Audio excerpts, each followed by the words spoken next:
April 28th, 2021. Joined for the podcast by Michael Stevens, good friend to the show. Coming up on the podcast, got to talk about the cast backlash against this weekend's appearance of Saturday Night Live. Elon Musk is hosting Saturday Night Live. Also, my new hero, Harold and the Dogman, Hilton Hotel Dog Menus, all kinds of stuff.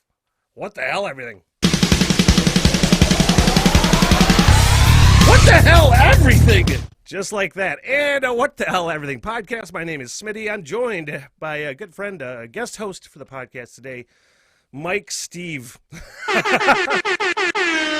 That's me. Dude, honestly, I was giggling at my head off the other day at the very idea of you if I could get you to, at least for one show on the morning show, just change your name to Mike Steve for one day. Just short. Have I told you that story? I don't know. So that was actually my nickname at work. Really? Yeah. So they call me Mike Steve because we went to a Traverse City. There's a big special dinner in Traverse City every year. Like the bigwigs go to it. Businesses. I ran into Omelet and Finster. I was brand new back in town. So I'm from Cadillac, Michigan, but I was back into town 2010, and I was invited to go by our GM and news director. And I went and I ran into Omelet and Finster. And I was like, oh, hey, dudes, whatever. Listen to you growing up, blah, blah. And they were pretty gone at the time. And he's like, oh, yeah, it's this new weatherman, Kevin Stevens. And Finster was like, no, man, it's Mike Steve. Oh, really? Oh, now I feel like an asshole for calling you Mike Steve. No, so I just went with it, and I turned around to my GM, and he's like, "Oh, hey, what's up, Mike Steve?" And it stuck around at work forever. So all right, like, I'll take all that back. It was not a good idea. But I'm well aware I have two first names. I was just laughing at the very idea that it just sounds so much more ridiculous and creepy to use the short versions of the two first names bit. It sounds like you sound way creepier if it's Mike Steve. My middle name's Edward. We can go with Mike Ed Steve. Mikey Eddie. Mikey Eddie Stevie. That's even worse. Mikey Eddie Stevie. Are you drinking a beer on this fine day? How are you? Yeah, sponsor of today's podcast, King of Beers, Budweiser. Man, I can't believe you're drinking a Budweiser on purpose. I can't believe I'm criticizing your beer choices, actually. I know, man. To be honest with you, when I first started drinking beer, I was a very beer snob. Nowadays, I'll go to the gas station and I'll grab Budweiser. There's still a lot of the cheap light beers I don't like a whole lot, but I don't really dick around Budweiser. with any light beers anymore. Labatt Light is probably, or PBR. Yeah. PBR is okay. Bud Light, I can't drink Bud Light to save my life. Like, it hurts my body for some reason the next morning. Like, even if I'm not hungover or drunk or whatever, I'm just having a few, it hurts my body physically. That's how I know I'm getting old. Really? It hurts bad. I don't know why. I'm a King of Beer guy. I'm a diesel fuel. Give me the whole thing, man. Yeah, so. I do like the full Monty when it's going. I haven't had all month. Beer all month, man. The veggie green April. Yeah. How's it going? It's all right. I don't care enough about the vegetarian thing to like, because I bought one of my favorite things is like the Asiago roasted garlic bread from Bay Bread in Traverse City. Yeah. It's so fucking good. Like, it has whole roasted cloves of garlic just sprinkled throughout the bread. And I made bread chips out of it. Ooh. Toasted bread chips, and I made a garlic hummus. Yeah. And it's easily, like, if I didn't get anything else out of veggie, it's all veggie April. Not no veggie April, it's all veggie April. If I didn't get anything else out of that, I know I made some fantastic, borderline too garlicky hummus. Ooh. Yeah. I will tell you, there's a place, northern, oh man, I can't remember the name of it now. I'm terrible at this. But there's a place in Traverse City that has amazing hummus and dips. They had this one that we got for Christmas. That was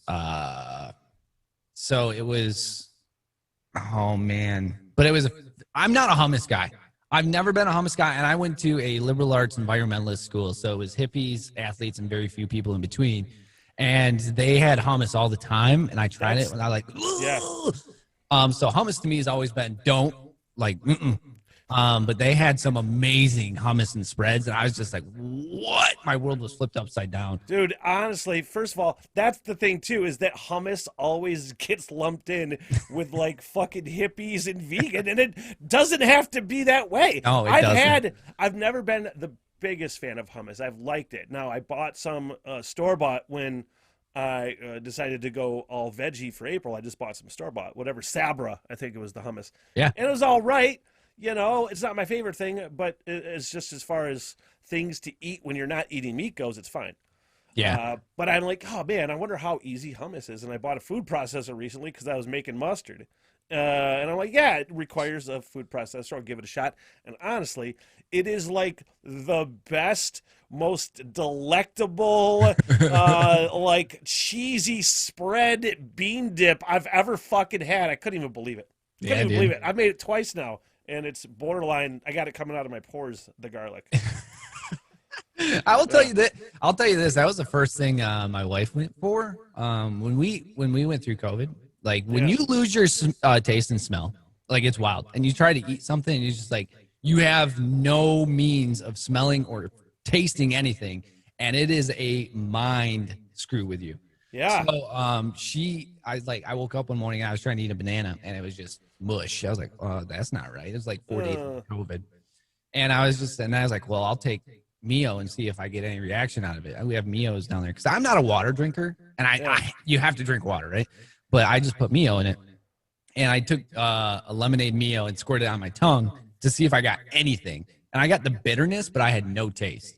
And so my wife got up a few hours later, and I was like, hey, I have no taste or smell. It's really freaky. And she's like, oh, no. And she ran right to the fridge. I was like, what's she doing? And she got minced garlic. And she just took a spoonful of it. And she came back, I have no taste or smell either. And she was so upset. She got hers back quicker than I did. Mine took about a month. But yeah, there's no taste or smell, man. I don't know how people, I don't know how people function. There's people who have it like just a normal thing. Yeah. And I was just like, because gives you a new sense of appreciation for food. I've heard that people that got vaccinated had little tastes of it, and I didn't really? get COVID. Yeah, but I've heard that people that got some people have had loss of taste and smell as far as the vaccine goes. And I was waiting for that because I got shot number 1 the other day on Thursday, so almost a week ago now.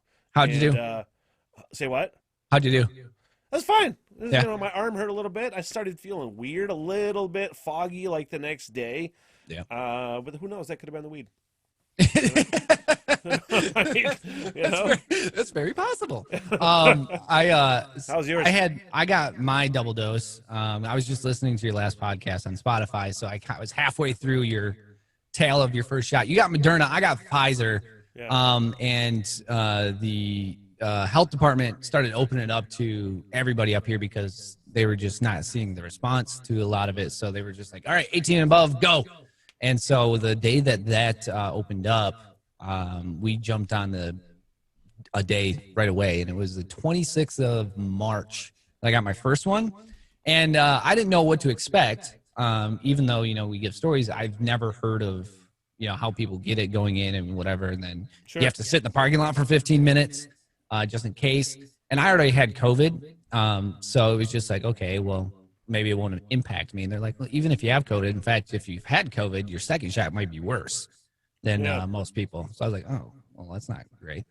So I got my shot, and I didn't, just a sore arm. I was thinking I'll get it in my left arm because I don't use my left arm. I'm a right-handed person. So that's what I did. And I was like, I'll do it on this. And then she's like, you should probably do it on the arm you don't sleep on. I was like, shit, I sleep on my left arm.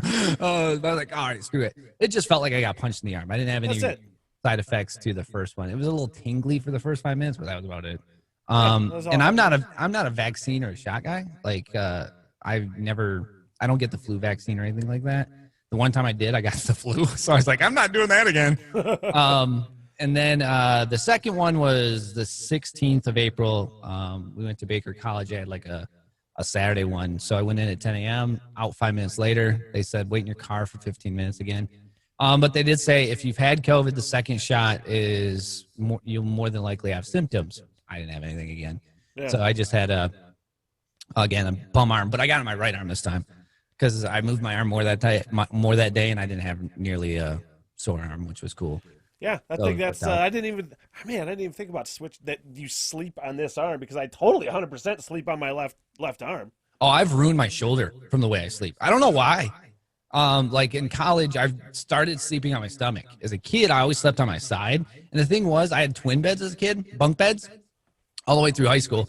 And I would like curl up in a small ball, and I would not even take up nearly the amount of bed. And as I got into college, I had a bigger bed, so I just kind of like moved out. And I sleep with my left arm under my pillow on my side. And then on this one, I kind of like tuck. I sleep in the most weird position. And like through college and now that I'm an adult, my shoulder is jacked from the way I sleep. And I'm just like, all right, continue to do it. I guess I'm not playing baseball anymore. So yeah, because I know my shoulder is like it's bad. I've had cortisone shots in my shoulder. I sleep like this with my arm laying on the thing. I put all the weight on that shoulder, man. And it's just, and every time I move it, I'm like, oh my God, I don't even throw with this arm. And it's the one that's in bad shape. And this one, if I throw a ball, it goes numb instantly. So I was like, when was the last time you threw a ball? This is going to seem like a weird question. Man.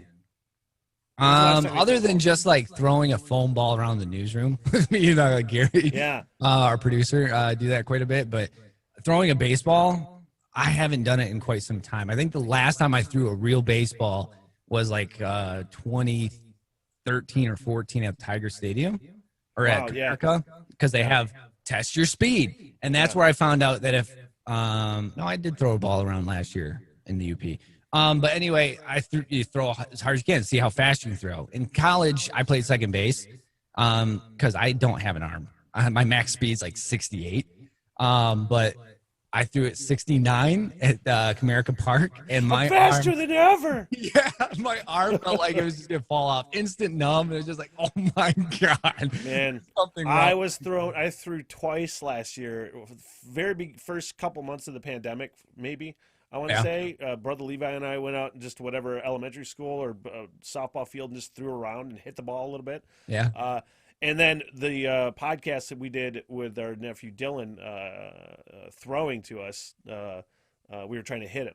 And that was another time I was throwing. But, man, before then, it had been 5-6 years, 7 since I'd thrown anything, and I just couldn't believe how fucking terrible, how much my shoulder hurt for no reason at all other than just throwing. No reason.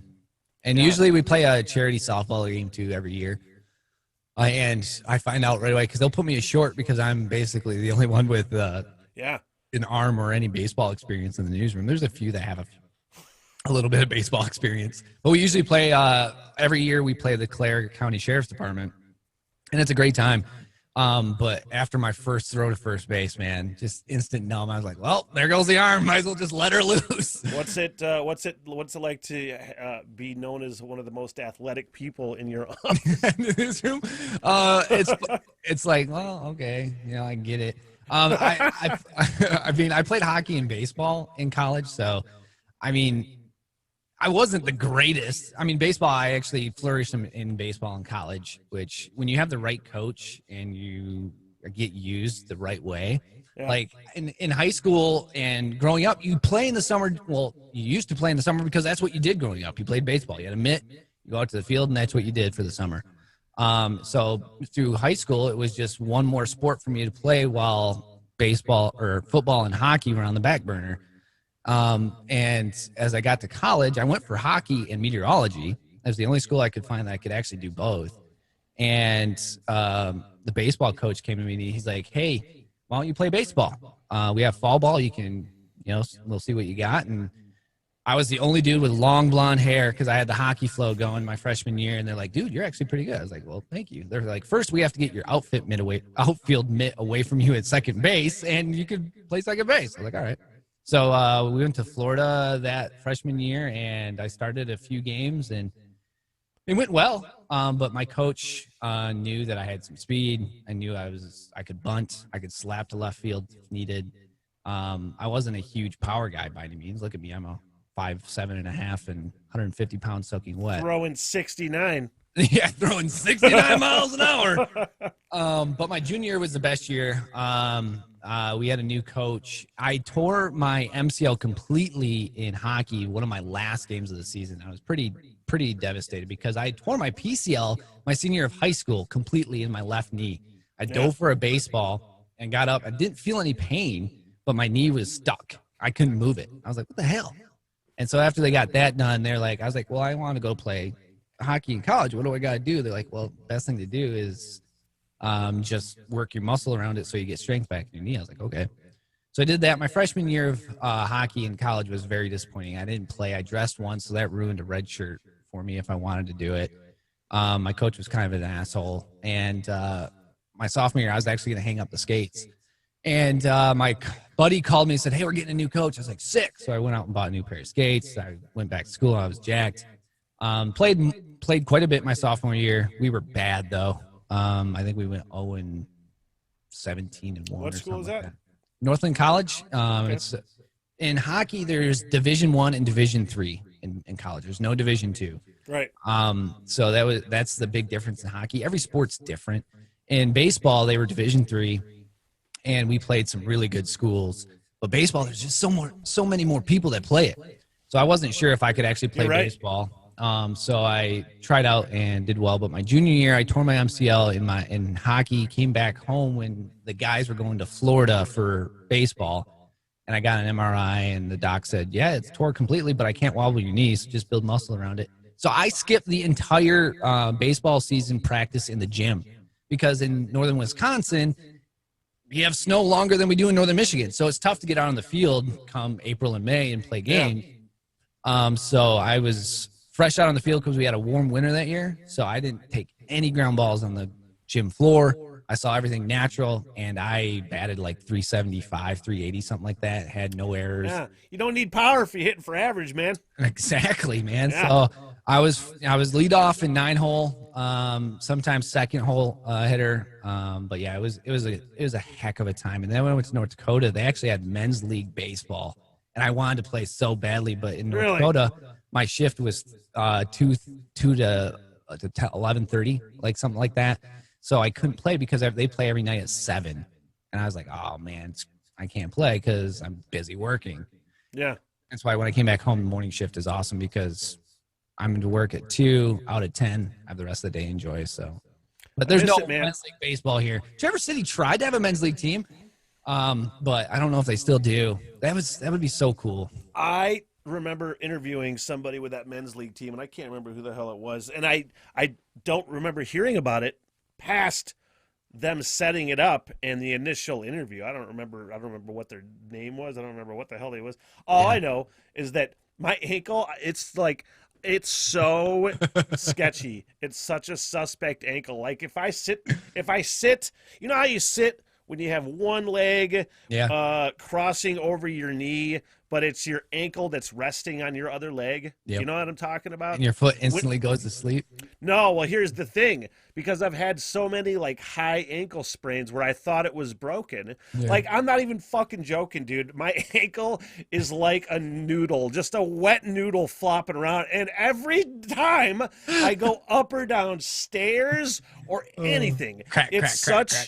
Oh, no. But I'm totally 100% focused on every step to make sure, because if I'm not paying attention, my fucking ankle goes bronk like that, and I just crumple on top of myself. Brother Levi saw it in person. We stopped at a brewery in Beulah. I think it's Five Coast Brewery or something like that. Okay. And we're walking in, and there's this part. There's no sidewalk. You got to walk across the lawn to get to the entrance.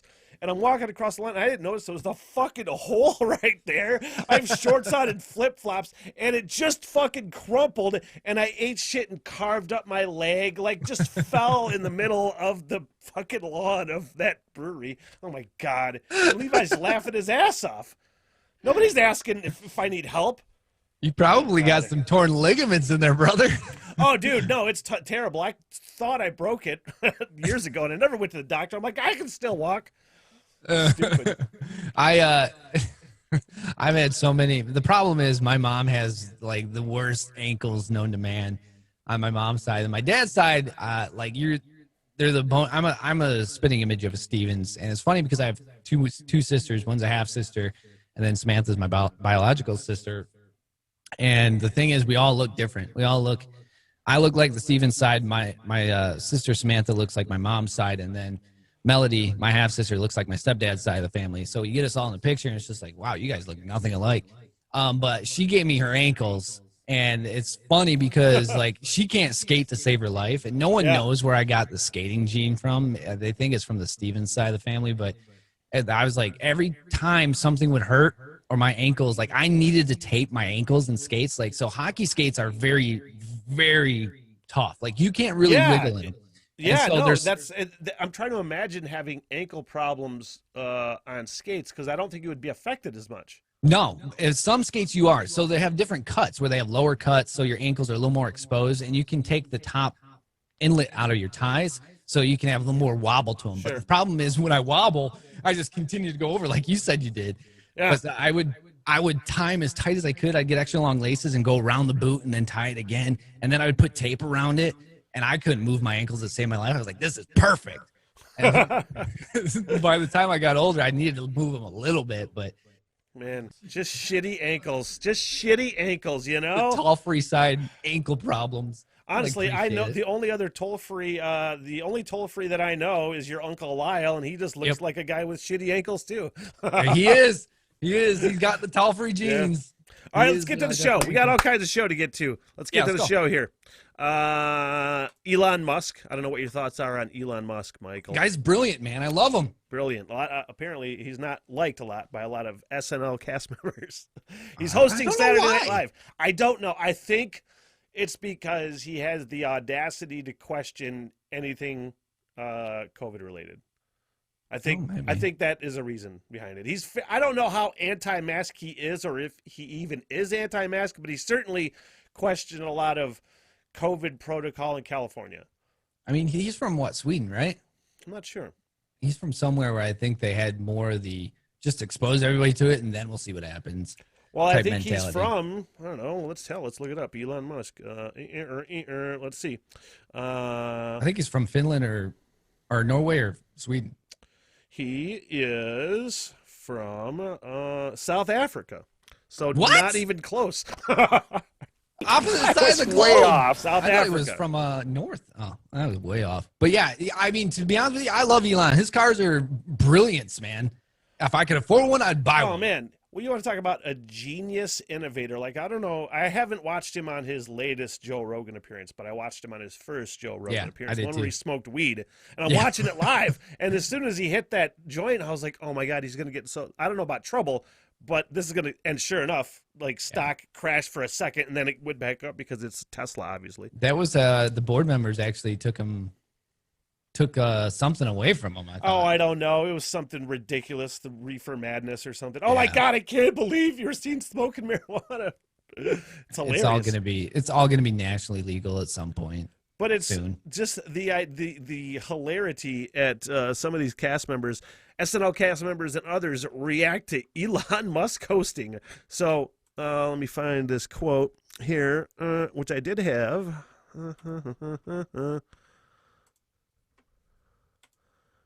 Featured player, so he's not an actual regular cast member. His name's Andrew Dismukes. Wrote on an Instagram story, only CEO I want to do sketch with is Sherry O'Terry from Saturday Night Live. Oh my God, ridiculous. And then Bowen Yang, who is on Saturday Night Live, I think, wrote on an Instagram story when Elon Musk tweeted, let's find out just how live Saturday Night Live really is. And she wrote on an Instagram story, what the fuck does that even mean? It apparently has something to do with him being super rich, because that was another problem that I saw with one of the tweets, like how much money he makes. Did you hear what he did after he sold PayPal? Did he own PayPal? He started with PayPal. That's how he got his money to begin with. Yeah. Oh my God. So he sold PayPal and had $80 million or something like that. Yeah. He put $30 million into Tesla, $30 million into something else, and then $20 million or something. His SpaceX. Yeah.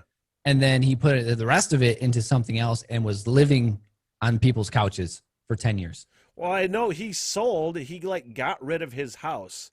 And Yeah. he didn't want any of like the modern amenities that would give like comfort amenities. He didn't want any of that. He was living in his friend's house.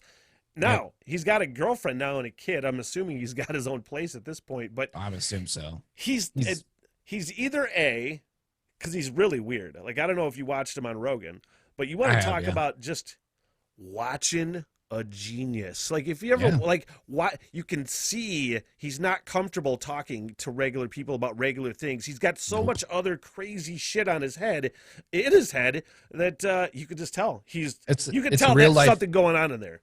Yeah, it's a real life Sheldon Cooper. Yeah, from Big Bang Theory. Like, you know how uncomfortable or awkward they made that character to like just talk to normally. Like, that legitimately is Elon Musk. And that's a genius at work, though. The thing is, his mind works completely different than like you or I or many people. Oh, yeah. In general. And the thing is, like, they're like, oh, man, what do we do with LA? How do we relieve the traffic problem? Guy's like, well, let's make a tunnel. And the tunnel legitimately is relieving every problem that they had congestion-wise. Oh, I didn't even know that they were done with that tunnel. I heard they're done. Well, they're like done with it for the most part because they took their truck through it. Because people are like, oh, that truck's not going, like that tunnel's not going to work because it can't fit trucks, blah, blah. They took the Tesla truck through it and showed that it was fine. Oh, shit. And they about dinged it up a few times. But yeah, the tunnel is pretty sound. And the thing is, he's an expert engineer. He's not dumb. He knows how to combat earthquakes for the most part. Yeah. People are like, oh, it's going to crumble. People get stuck down there. No. Like, the guy is a physics genius. What are the possibilities that he could be like a supervillain, like a real supervillain? You know, to be honest with you, every movie I've seen, hey, he could definitely be a supervillain. I was just like, somebody's got it, because I don't understand why people hate Elon Musk. I mean, I get to a little bit. I mean, I can understand a little bit. I mean, some people who don't understand. I mean, I don't understand the genius that is being smart like that, but people who don't, probably feel intimidated or don't like the fact that he's a very rich, very genius man. He was talking about on Rogan of just how like burdened he feels with his own brain. Just how, because he's always got these innovative thoughts and shit going on, and like he completely to the point where it burdens him, and he can't take part in regular conversations, and he can't hang out in public. It's crazy. It's funny to me that he gets so much crap as he does. Like, to me, the stuff that, like, the other morning when they took SpaceX and shot it up to the space station, I was geeking out, man. I live for that. When they landed on Mars, like, I was coming unglued. Like, that stuff that they're doing on Mars right now is crazy. I love it. To me, like, we can't have high-speed internet in northern Michigan, but we're flying goddamn helicopters on Mars, man. I love it. And we got video of it. Yeah. I was like, I'm here for that. And when he's like takes a space rocket and lands it after it launches, I was like, dude, this guy's another world. Yeah. I didn't see video of the helicopter flying on Mars. Is it up now? Yeah. They shit, I'm gonna have to watch that. They put it on YouTube, Facebook, and Twitter and everything. So it took its longest flight to date. So they have the rover watching it. And you see the helicopter go up and goes left and then flies right and is out of screen for like a little bit and then comes back. But yeah, they're flying it around, man. Dude, all I want is drone footage from fucking Mars. That's all I want is like drone footage from Mars. That's amazing. And it's probably crystal clear, like the movie The Martian. It's amazing, dude. And they send it back in like almost real time. I was like, dude, this is wild to me. Like, I love it.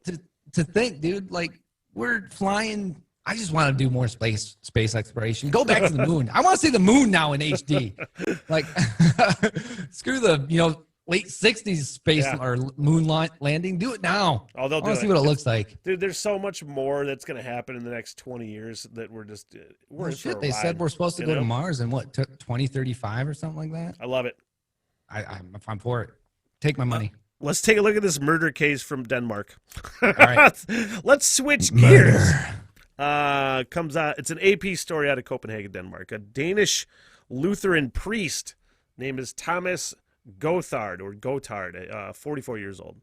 Now, he was just arrested, even though, well, they haven't found a body, but they found evidence that was sufficiently weighty to be able to prosecute him in the death of his wife, even though they have not found a body. His wife, Maria, left, that's according to him, left the home on October 26th in a depressed state of mind.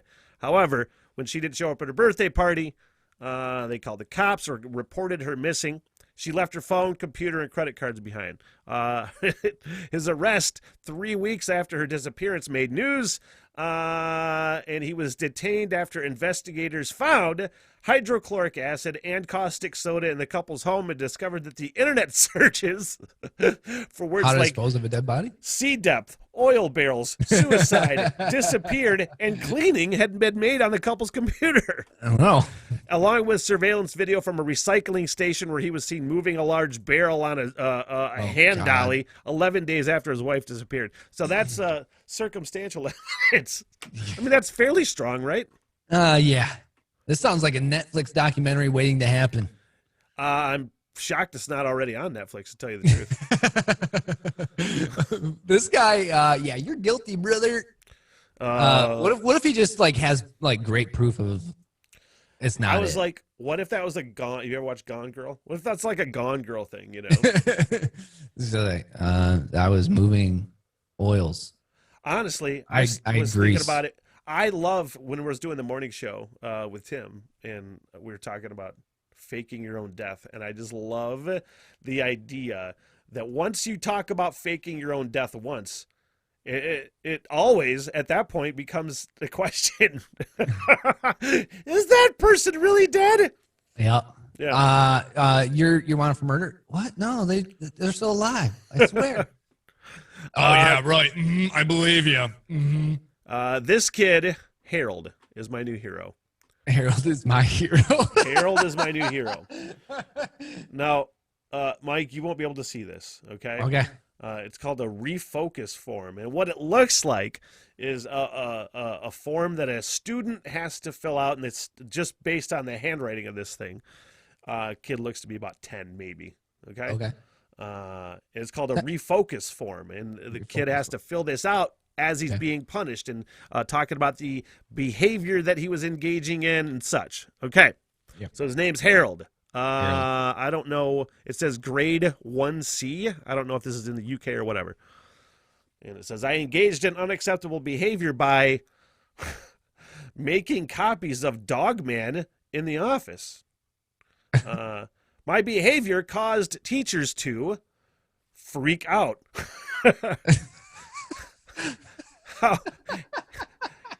How will my behavior change in the future?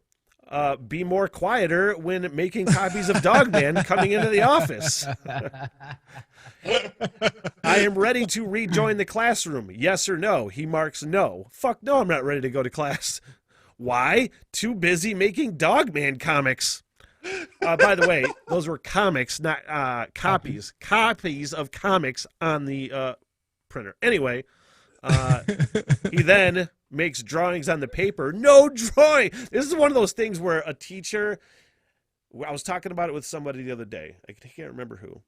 Teachers that shut down students who either talk or otherwise act out in any way, shape, or form, and just shut it down and won't allow any kind of behavior like that is kind of old-fashioned and hilarious and stupid. That was me. Yeah, I was always talking. I was always getting in trouble for talking. That's just the way. I'm not saying that they don't have a point about kids. If you got to teach a class, you got to teach a class. Yep. But there's just some students that the talking needs to be encouraged more, I guess is what I'm getting at. Oh, yeah. No, my big thing was you're always given work to do during class, but I would speed through it. I had ADHD, so I'd be done with it, and then I'm just sitting there like, I become a class disturbance. But the thing was, there's only a handful of teachers that I had that knew how to combat it, And the thing is, if they combat it right, they figure out, he can do all the good things like that, a child should do probably. So like they would put me to work or they would do something else. I would be the first one done because I wanted the challenge of being the first one done. And then when I was done, it would be 20, sometimes 30 minutes of me just sitting there and then becoming a disturbance. Yeah. And if a teacher didn't know how to deal with it, I would get my name on the board or I would get sent to the principal's office, whatever it was. But if there's teachers that knew how to combat it, that just like, all right, go do this, or hey, go do this. It worked out well. By the time I started playing hockey and baseball, like that kind of put my ADHD to rest, I guess. Makes if you will. sense. Like Yeah, made me less active because I was always tired from practice or something like that. that makes sense. But yeah, that's teachers. First of all, yeah, this kid is I can understand why he's your hero. Dude's my I like hero, this- man. He's like, no, I'm not ready to go back to class. Not even once. I'm gonna be sneakier about it, dude. I learned my lesson. Yeah. Yeah. 100%. Harold and the Dog Man. Honestly, that's a great story. One C? We gotta figure that out. And why does he have Dogmans wherever he is? Like that's cool. Oh man, you know what? I was gonna get the song, the Dog Man. You know what's funny is From I Michigan. I can't never remember who sang the song. What's that? I never heard that or like the story or knew anything about it until I got back from North Dakota in 2010. I grew up here and I didn't know anything about the Dogman. While you were growing up, it probably wasn't. I don't know. That's true. Well, depends on what your parents were listening to. You know. Well, the thing was, it's like, there was the internet necessarily where you could hear it. Right. You had to hear it on the radio. It was on TCM. Some dude on TCM made the song, wrote it. And that's why I'm surprised they didn't hear it because Mom used to have TCM on. Well, maybe it wasn't on in the morning because we used to listen to Jack in the mornings when I was a kid. But I don't think it was played as often when you were older. That's true. Like, it was played more often, and my parents were listening to that too. But there was also a movie made about it when I got back in town too. So there was who was the guy from Cadillac was in the movie. Oh, I don't know. All I know is I faked a Dogman sighting when I was a kid. So that show that Jim Belushi, not Jim Belushi, his brother Belushi did on ABC, his sidekick in there is from Cadillac. He was born in Cadillac. Yeah. He's like the famous actor from here. Like nobody really knows who he is though when you mention him, but Right. he was in the movie. He was the main character, and that was why I had heard about it because we ran a story on it. I wonder if it's on Prime. Yeah, it is. That zombie movie that Cartman was in. It was called Thaw of the Dead. That's on Prime. But man, I watched that. Oh, is it really? Like, that's a zombie movie, all right. I did see those pictures. He looked good, man. Dude, it was cool to like see this footage like just from around Traverse City. It was good looking footage. There was some good parts in it, but like from a movie critic standpoint, it was just more misses than hits on that one for me. You know. By the way, did you see Mortal Kombat? No, I haven't been able to bring myself to it yet. Did you play the game? No. When we were going up, I did a little bit. I didn't a lot. I didn't. I will say this reiteration of Mortal Kombat I enjoyed, and it didn't matter what the movie was going to bring. I was going to enjoy it anyway because I was a huge fan of the game growing up, and Yeah. I could like this shit. Like I like Super Mario Brothers, the movie, even though it's probably the worst video game brought to life ever. But I it's don't. like, I don't know. Even though we're streaming on YouTube right now. Yeah. Actually, you know what? Once we're done recording, Mike, stick around, and then we'll watch this off of the YouTube stream. Okay. But it is a hilarious. Somebody used Gilbert Gottfried's. Let me explain this the right way. They had Gilbert Gottfried. Hired him on Cameo to say the Mortal Kombat lines, and then they wrote a heavy metal, like an industrial metal cover of Mortal Kombat, but it was fucking Gilbert Gottfried. That was Really? Mortal Kombat. It's fucking hilarious. So Oh when my we're done God. recording, let's look at that. Oh, I have to watch that. That's funny. Yeah. Okay. Sounds good. All right. But yeah, it was good. I enjoyed it. I'm gonna watch it. I just gotta make sure. A lot of times, shit like that, I have to make sure that Brother Levi isn't around, because all I know is just if there's any hint of something Levi might hate as far as like quality wise, like it's not good enough for him, then he's like he won't watch it and he doesn't want any part of it. And if I put on some movie that he wants absolutely no part of, he just gets up and goes in his bedroom. It's like a little kid. If I want to drive him away, then I'll just fucking like put on Mortal Kombat. I know how to do it. Was that the video where you put CMT on? Yeah, He looked at you. dude. I laughed so hard for so long. I deleted the part in the video where he was getting up to get the fuck out of the room, and I was like, dude, I'm joking, man. I'm not really gonna watch this. He was so pissed off. I my laughed God. so hard. It's like that is actually a natural response for anybody who puts on CMT. Oh my God, it was so, and I knew it too. I knew what was gonna happen. I was so predictable. Oh God, it was so good. I'm crying Uh, now. This is ridiculous. Hilton Hotel chain, Paris Ooh. Hilton's hotel chain. Is I it don't hers want- or is it her dad's? Huh? Is it hers or her dad's? Well, I mean, she hasn't. She hasn't. the sure heir she'll- to the throne. Yeah, I'm sure she will inherit it at some point. Is she still a thing? I mean, she's still alive as far as I know. She actually, we ran a story. She was here not too long ago. I think I remember that. She was at what's the lake? Can't remember the name of the lake. It was like Lake a year Charlevoix. ago. No, it wasn't Lake Charlevoix. Why Was can't it I think about of a the? year ago? Yeah, it was with her boyfriend. Yeah. What's Smitty? What's the name of the lake? I'm a weatherman. I can't even think of the name of the lake. Charlevoix? No, the big one, the Torch Lake? fancy one. Yeah, there you go, Torch Lake. The fancy Sorry, one. I'm It is pretty tired. fancy. Yeah, that's where when they went to the bashes, like when they had parties or whatever, like, they had Man. pictures. on Instagram or No, whatever. the Torch Lake Sandbar party that they do every year looks like the kind of thing that Paris Hilton would attend, and I would avoid at all costs. Yep, exactly. Everyone's like, Anything "Oh with man, let's do it." DJs, anything reminiscent of fucking MTV or anything like that, I'm out. The funny thing is, like, people are like, "Oh yeah, let's do it." Northern Michigan's like, "No, don't do that. Don't do that. Don't do that. Don't be gross. Yeah, don't do that." Anyway, Hilton Hotels. Mhm. And I don't want to make this sound at all like I am anti-dog, because I am not. I love dogs, although Yeah. I do make it a point to say that cats are my first choice, okay? But I do love dogs. Yeah. I don't like the amount that how much businesses have to be dog-friendly now. I fucking hate, because I was bartending a couple years ago, they have dogs out on the patio. We allow dogs on the patio at the place Right. where I was bartending. And you got shorts on. You got dogs growling at you, licking your legs. I hate it when dogs lick me. It is one of my worst. I'm like, ew, get away from me. It's not something you should have to put up with if you're doing a job like waiting Yeah. tables or anything like that. You shouldn't have to put up with dogs barking at you and growling at you. I don't like the amount of how much we have to be dog friendly now. I think it's stupid. I think it Right. caters to these people way too much. Leave your dog at home. I nod my head with you because I understand you. We have 2 dogs.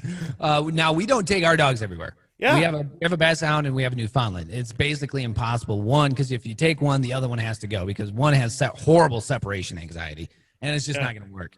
But one of my buddies that is he's the lead singer for the Spill Canvas, which is a group from the early 2000s. They just actually released a new album. But his wife, they have 2 dogs. One, Taco, kind of stays behind wherever they go, but she takes Bailey with her wherever they go. Like they have the carrier and everything like that. But it's a small dog. I can understand the small dogs that go places, and like Bailey keeps to herself. Like doesn't go wild, crazy, or whatever. But yeah, if you're at a business and the dogs start licking you and growling at you, like Hate it.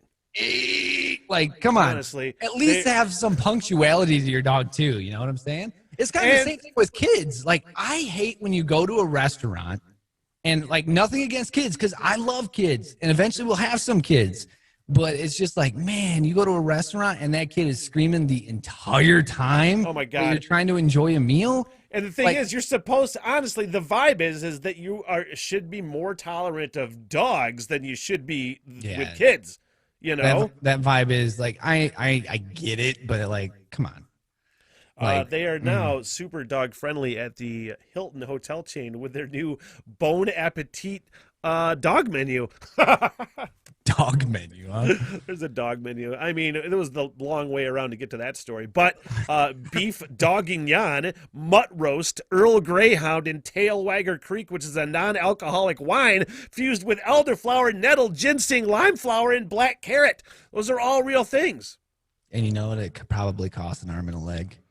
I wonder, like this slow cooked beef Dogignon is a slow cooked beef. It's probably brisket. better than the things I eat on a daily basis. A slow cooked beef brisket served with mashed potato, carrots, green my beans, sweet corn, broad beans, and gluten. Of course, it's gluten free gravy. Shut the fuck up, man. That's better than meals I eat on a yearly basis. Like, there's. Why don't you just go ahead and serve the dog some veal or something too while you're at I it? don't know. Sometimes it's just too much. Is it Kobe? Is it Kobe beef? Like, is it flown in? Probably He only eats Kobe beef. If you don't have Kobe beef, we'll be taking our business elsewhere. 100% that there is people that have uttered those very words. Yeah, probably. No, it's true. Wrong. Oh Yeah. my God.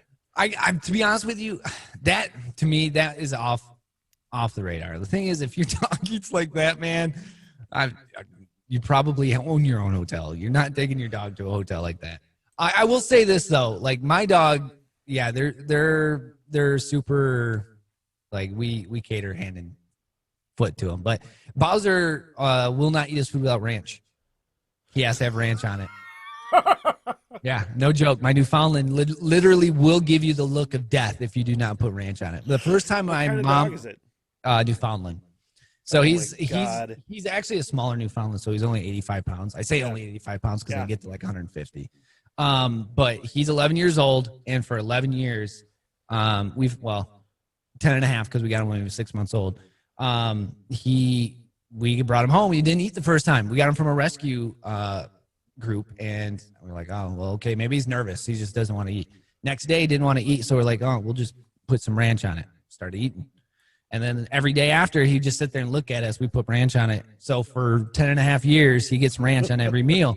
My first time my mom came over to take care of the dogs, I was working a noon show or something, and I was like, hey, can you give him lunch? She's like, yeah, sure. And we feed even our Basset Hound, because Basset Hounds, if you don't feed them correctly, they end up, big fat and have back problems. Yeah. So like she gets half cup, Bowser gets just over half cup. And he sat there, laid down, and was like looking around the corner at my mom. She's like, what is wrong with your dog? I was like, did you put ranch on his food? She's like, what? I was like, put ranch on his food. And so she put a dab of ranch on there, and he came running around the corner. Dude, honestly, your dog's like a cat. Yeah, it really is.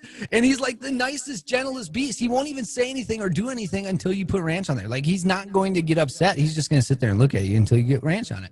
Koopa, on the other hand, our Basset Hound, so they're named after Mario Brothers, Koopa and Bowser. She will just wolf her food down. 5 seconds, it's gone. She has the hound mentality. You can't leave anything out because she'll eat it. And it's just like, wow, these guys are complete opposites. Bowser needs ranch, otherwise he won't eat. And she will literally eat the whole bag if you left her. Yeah.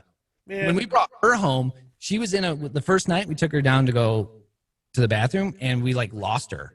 We're like, where the hell is she? And she's inside we can see the bag moving. She's inside the food bag as like a 5-week-old puppy. Oh my God. And she looked like a basketball. And I scooped her up, and all of a sudden just like all the air just got squeezed out. Oh my God. I was like, dude, oh, this is the way it's gonna be. We have a hound and we have a dog that won't eat without ranch. So we bought him that keg of ranch.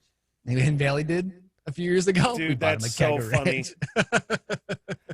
You spoil your dog so much. I know if I had a dog, I would spoil the hell out of it, though. Yeah, I mean that's what we're spoiled pet owners.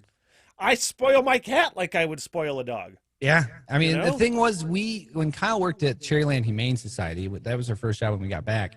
Somebody dropped off a box of kittens, like I mean fresh kittens, no mom. And they couldn't really put them in the Humane Society because they're too young. You have to feed them like every few hours and stuff. So she's like, I'm bringing these home, and we're taking care of them until we can put them in the shelter. I was like, okay, whatever. 3 a.m. on a constant basis, we were up feeding them with bottles. Yeah, dude. And then finally, like after a week, we let Bowser and Koopa in to see what they thought of the situation. And Bowser was like hurting him. Our Newfoundland was hurting him. Like, no, come on. In this little, I was like, oh my God, Bowser's hurting the cats. And so, like, we learned firsthand, and we were spoiling kittens, but at the same time, they didn't really stand a chance if we didn't. So. It's so funny. You put like a dog in that scenario, they become the mom all of a sudden. Yeah. My cat. I love the idea that my cat thinks I'm his mom. He follows me around the house everywhere I go. He waits for me to get out of the Smith holes just so he can follow me upstairs and just snuggle on his favorite pillow, which is me. He loves the fact. I love the fact that I raised that dude as a kitten, and he thinks that I'm his mom. It's one of my favorite things. And it's even cooler that kitten is like a legit pet, because there's cats that not necessarily really want anything to do with humans. Oh, yeah. They're just there. They're like a centerpiece, if you will. Like, don't exactly. touch me.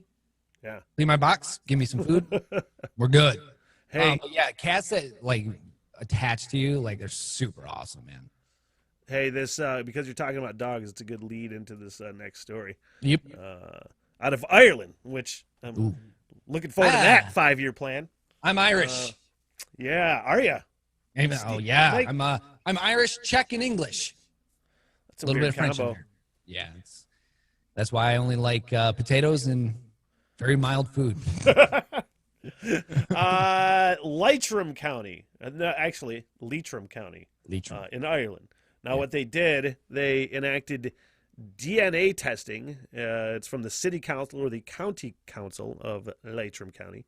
Announced a plan to enact DNA testing on abandoned dog feces left in parks, streets, walking trails, and housing estates. Just try to find the people that are not cleaning up after their dog. They gonna find you.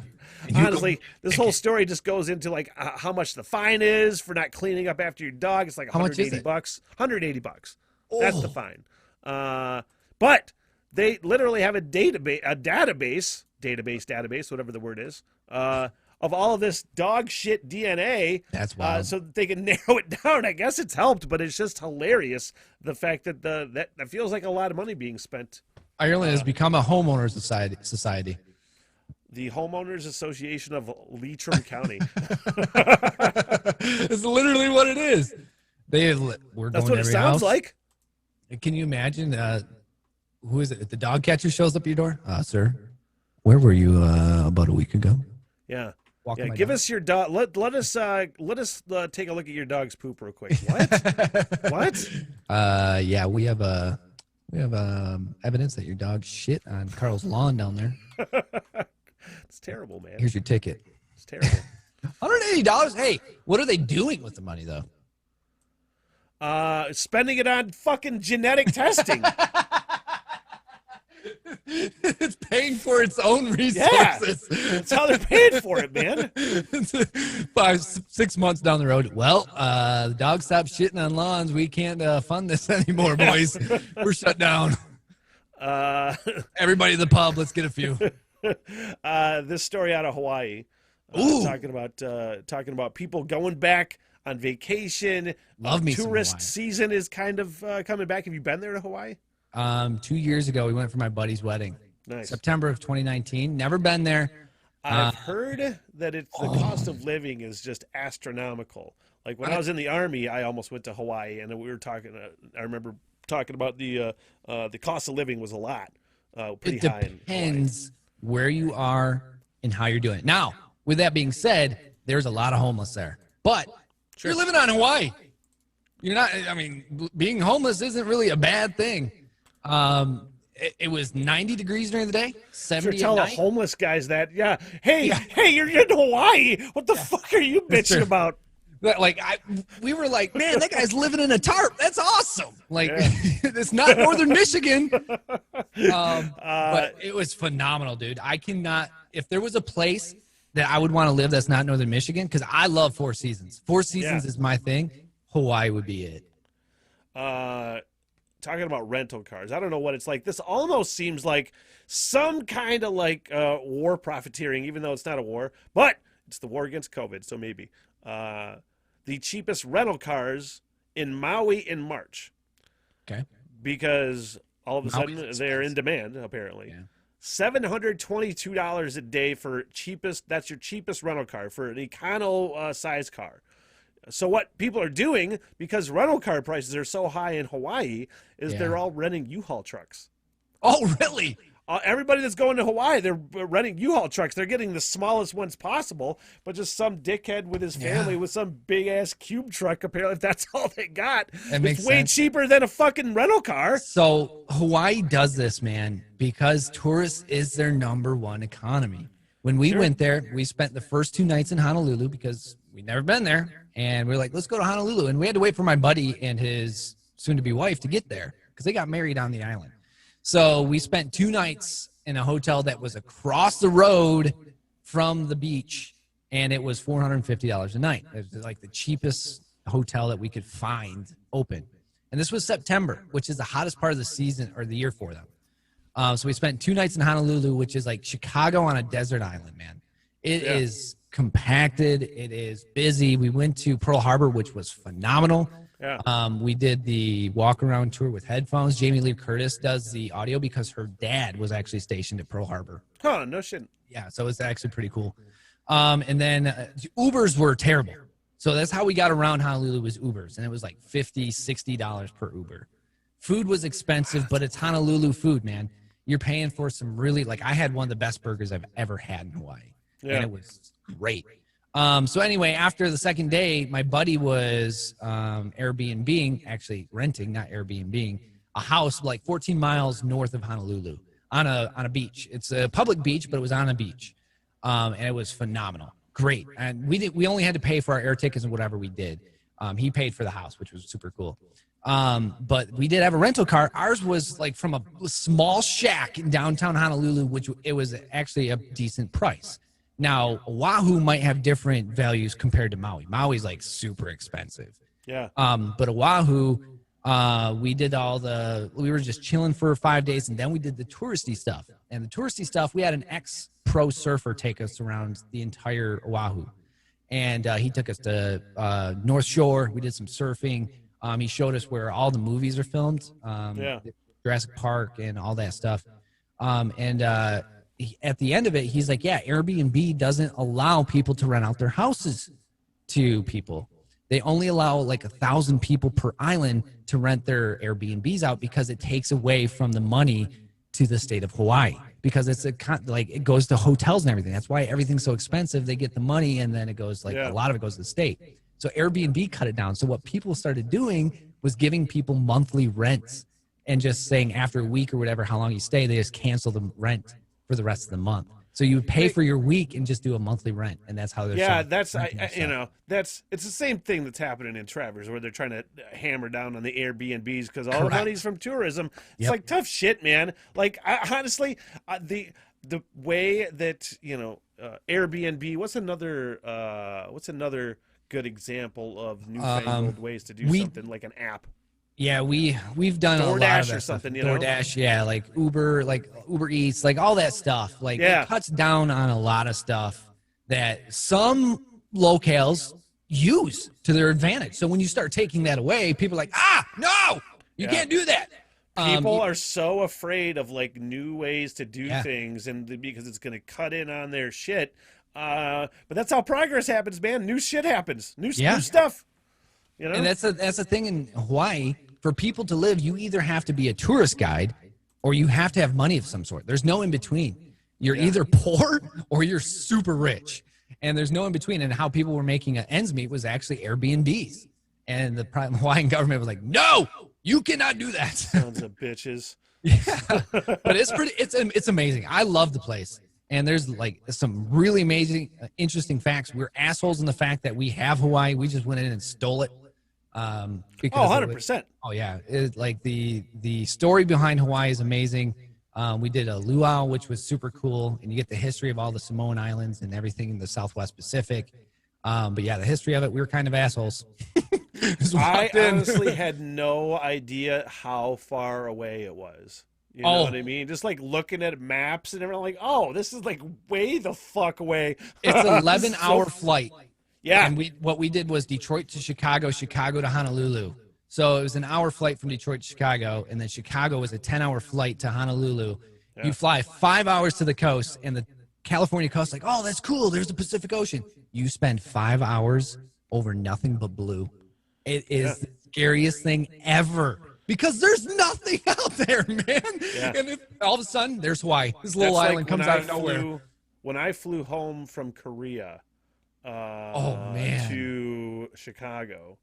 You went from Korea to Chicago? Yeah, nonstop, and it was 15 hours. And dude, Oh. honestly, that was the first time I ever like experienced real turbulence. Like when people talk about turbulence and you see it on the movies, and you're like, but you experience it a little bit, you're like, oh, that's nothing. But Yeah. like when you're fucking over the Pacific Ocean, And you drop and off the sun. it just drops, and it feels like you crashed every time. Oh You're like, my oh, this is God, how dude. I'm gonna die. Yep. That's what they're talking about with real turbulence. Final destination, dude. I went to Vegas. My buddy, we went to a bachelor party. I still to this day say you don't need to be to Vegas for more than 3 days. Sure.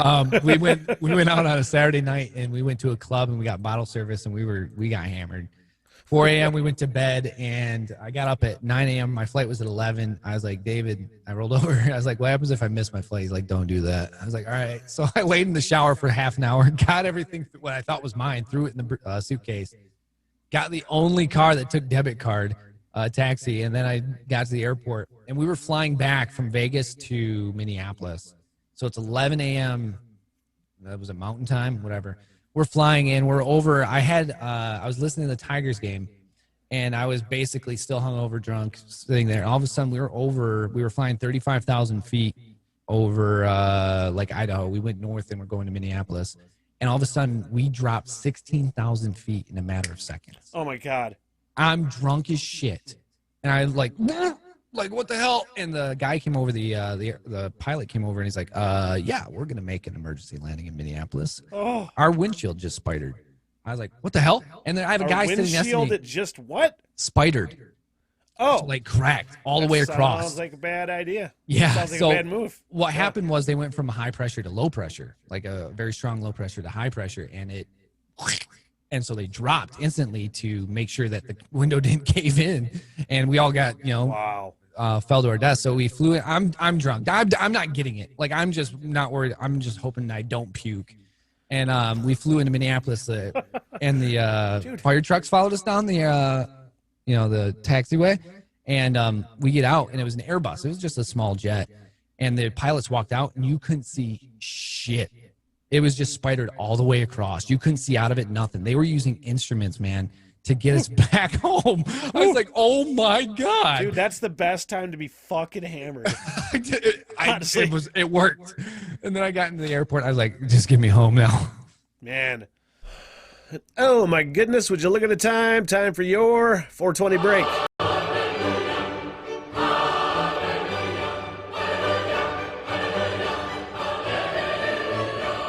Should I be getting paid for this, boys? Water bomb so smooth you don't realize how high you're getting.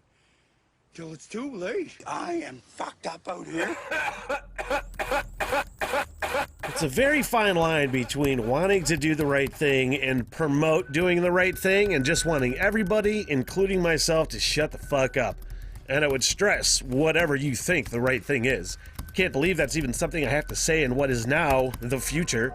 No, really, I say it all the time. We're living in the future that we've seen predicted on all of our favorite movies and TV shows.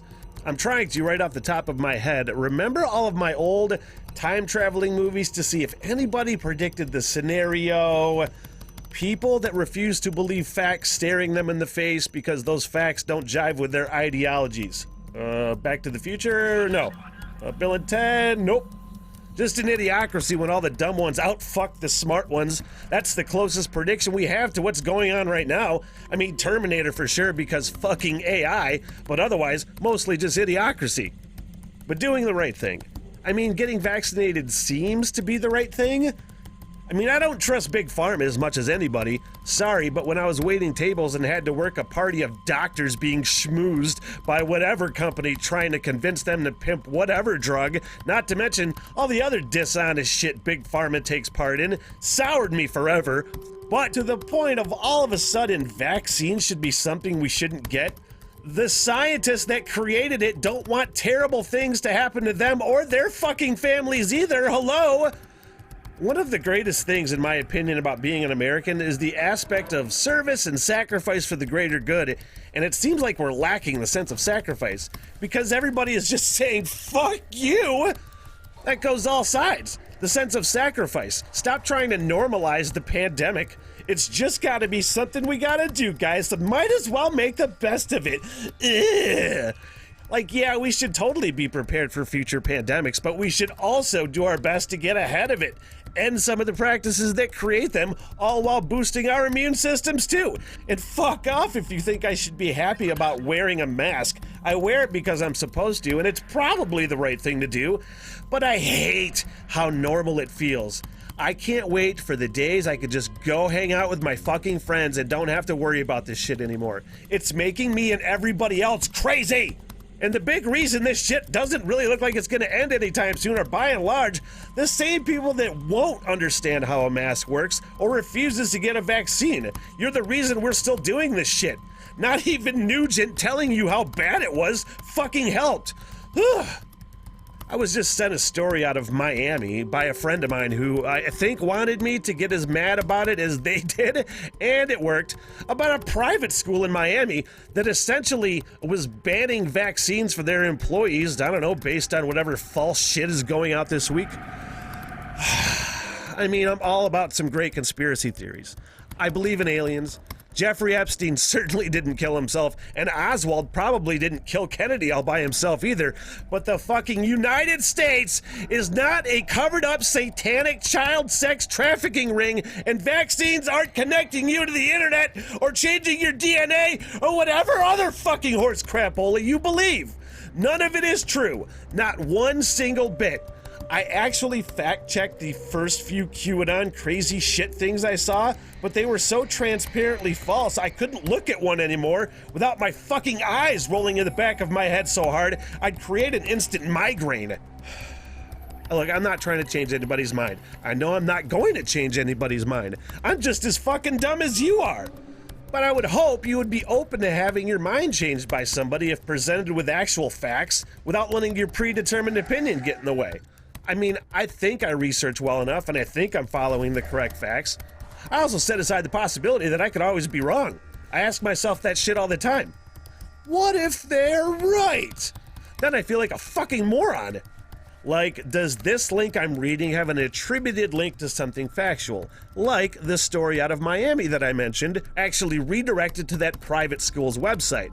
Or does it just redirect you to another blog site where there's no other link because it's made up bullshit? Newsflash, if it's showing up on your feed, chances are it's because you already agree with it. That's how social media works. Learn to see through the bullshit. That's your 420 break, and now you feel normal. And just like that, it's time to wrap up the podcast. Oh, man, I'm having so much fun. Mike Steve. I'll never call you Mike Steve again, just so you know that. I get it every day. I'll never, ever do that to you, though. Thanks, Smitty. I did think it would be fun to have you sign off somehow. Thanks, Nathaniel. No, don't ever do that. I take it back. I'll never call you Mike Steve again. Appreciate it. Thanks. Yeah, Mike, go ahead. Michael. What do I say? Thank you guys for hanging out. I appreciate it. You're in big trouble, though, pal. I eat pieces of shit like you for breakfast. You eat shit. You eat pieces of shit for breakfast? No. So yeah, if you go to facebook.com/Lake of Wrath, I stream on a daily basis. I play video games. Actually, Yes. I totally forgot to mention that. I'm actually going to help coach the NMC esports team that's coming up at some point. We'll figure out how that works. The fuck up. No. Wait, NMC's coming out and has a gaming class? They're coming, Or an team? esports team. Yeah. Oh my god. Yeah, dude. Man. Getting on the bandwagon, brother. Dude. So I'm gonna help coach with stuff that they need. They're gonna focus on like Rocket League and stuff like that. So they kind of hold of me and they're like, "Hey, you know stuff about this?" I was like, "Yeah, I can help." So I might help with that a little bit. But yeah, so I stream on a daily basis. Right now we're playing a little bit of MVP. MLB The Show. Also on Tuesdays and Thursdays, I'm on the twitch.tv/Woodward Sports. Yes. Twitch channel. So Woodward Sports, I'm affiliated with them as well. make sure you check them out. Follow them on Facebook. I'm on Facebook. And if you like, what are you talking about? I'm also a meteorologist on TV. 4:30 to 9. Michigan This Morning, MTM. CBS. Yep, Michigan This Morning. CBS from 4:30 to 7, and then 7 to 9 on Local 32. And we have some fun. So. And he's a hell of a fun follow on Twitter too. Yeah, that's always a good platform to come unglued on. And we're going to be doing something special soon, which I can't wait to be part of. So let's talk about it right now because Okay. I did the Rock and Roll podcast, the Rock and Roll Roundtable podcast with my buddies Cartman and Tim Logan a long time ago. Bringing it back on the We Three Smiths page. Michael Stevens is going to be one of the main panelists starting out, along with my good friend December at Fresh Coast Beer Works in Traverse City. It's an album review podcast, and I know you were a fan of it back in the day. So the fact that I was bringing it back, I thought you'd be a great person to bring on board for it. I listened to everyone that you guys had on SoundCloud, and I even sent in some recommendations. And I was like, dude, this is like up my alley. I play guitar. They're sitting over there. I was in a band. I was like, this is cool. And I just finding out that, a lot of the music I listen to might be a little plain Jane compared to some people because the album I got, I was like, whoa, I like to call it opening rock and roll minds, and it'll be on. Here's the thing with the Rock and Roll Roundtable: it'll only be available on Spotify, and it'll probably be available on the Apple Podcasts and Google Podcasts as well. You should put it on your Patreon, bro, for a little higher subscription. Video exclusive on Patreon, $3 a month. Also. On Spotify, so that's where you're getting the Rock and Roll Roundtable. That's happening soon. I can't wait, dude. Can't wait. It's a great time. I love Looking that. forward to it. You just heard me say Spotify and Patreon and YouTube and all that shit. So, Michael Stevens, again, thank you for coming on. Talk to you next time, okay? Sounds good, brother. Thank you for having me. What the hell, everything? What the hell, everything?